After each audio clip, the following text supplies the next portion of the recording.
Welcome, my darlings. Hi, peeps. So last week I did a video about Halloween books and movies for kids, and this week I'm doing the exact same thing, but for us grown-ups. I realized while planning this that I have a really high affinity for the creepifying. So it was very hard to narrow things down. I have so many more suggestions, but I'm not going to put them all in this video because it would last forever and ever. I guess that just means that I have so many more options for next year. If you're like me, you literally forget until the week before Halloween that you should have probably read something creepy that month. So what you're going to want to do is, first of all, pick out some short stories, because you might not have time to read that 500-page book.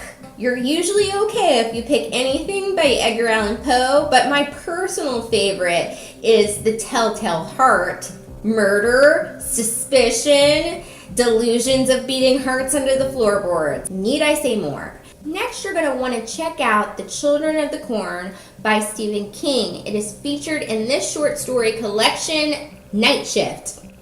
Basically, creepy kids, no adults because they've met an unfortunate end, and a demonic thing in the corn. Last, but not least, you want to pick out Neil Gaiman's Snow Glass Apples, aka the most terrifying fairy tale retelling I probably have ever read. Except for, the actual original fairy tales, which are pretty darn creepy themselves. Snow White, what if she was a vampire? What if the prince was kind of a sicko? And what if the queen wasn't really evil? She was just trying to, make it through the day without dying. It is in this book, Smoke and Mirrors. Another thing you can do is read the short-ish books with great movie counterparts. That way, you can always watch the movie. So, you take Mean Kids, Crazy Mom, and some telekinetic powers, and you got Carrie. Love this book, and it's got some good movie options going on. I'm partial to the 1976 movie, but I did watch the 2013 remake, and I actually thought it was pretty good. Although I can't really say the same for Carrie 2 or the mini-series remake of this. So definitely check out the other two if you're going to go with a movie. Also by Stephen King, because he's the master of horror. Am I not right? Is Cycle of the Werewolf. Very short. Also very awesome. It has some twists in there and some turns, and its counterpart movie is called Silver Bullet. I admit the special effects in it aren't that awesome, but the story is still awesome. So you can definitely check both of those out. Though I will warn you that it's got some creepy illustrations.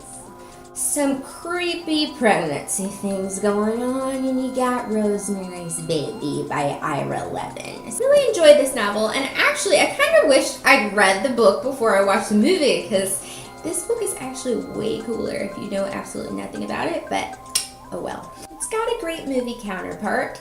I haven't watched the miniseries remake. Let me know if it's good in the comments. If you're not super into horror, but still want something a little creepy, maybe with some gothic romance thrown in there, you can check out Daphne du Maurier's Rebecca.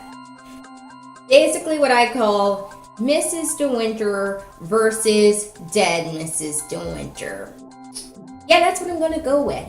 Awesome book, one of my favorites, and also one of my favorite movies. It's directed by Alfred Hitchcock. It's in black and white, which makes it extra super more awesome, and also it contains the creepiest maid that ever existed. Rebecca leads us to other black and white movies that are awesome for Halloween. So, also based on a book and directed by Alfred Hitchcock is Psycho, which was my must-see movie this week. So I will link you to my blog post for that if you want more info. What I didn't mention in there is Norman Bates was one of the fictional serial killers, along with the ones in Silence of the Lambs, that was based on real-life serial killer Ed Gein, which just makes you really creeped out. Adds a new layer of creepy, I think, to the movie. Something else that's in black and white, but is just good fun and laughter, is my dad's favorite, and my favorite as well, Young Frankenstein. Gives you a super, super laugh for sure. Also, for me, it is really relaxing. Like, sometimes you can just chill to Young Frankenstein because the music just sort of does that for you. Maybe I'm weird.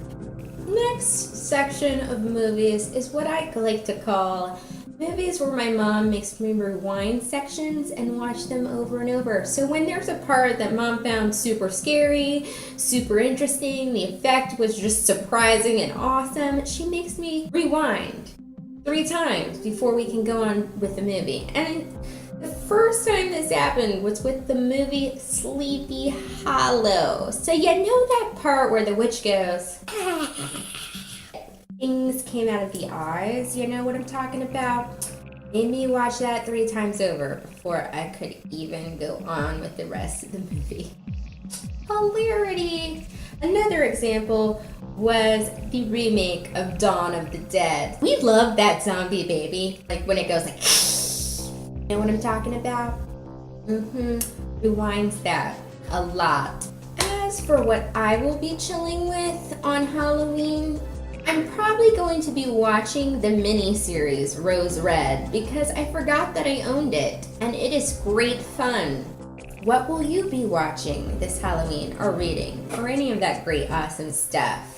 Let me know in the comments. Don't forget to like and subscribe and all that fun stuff, and I will see you next week.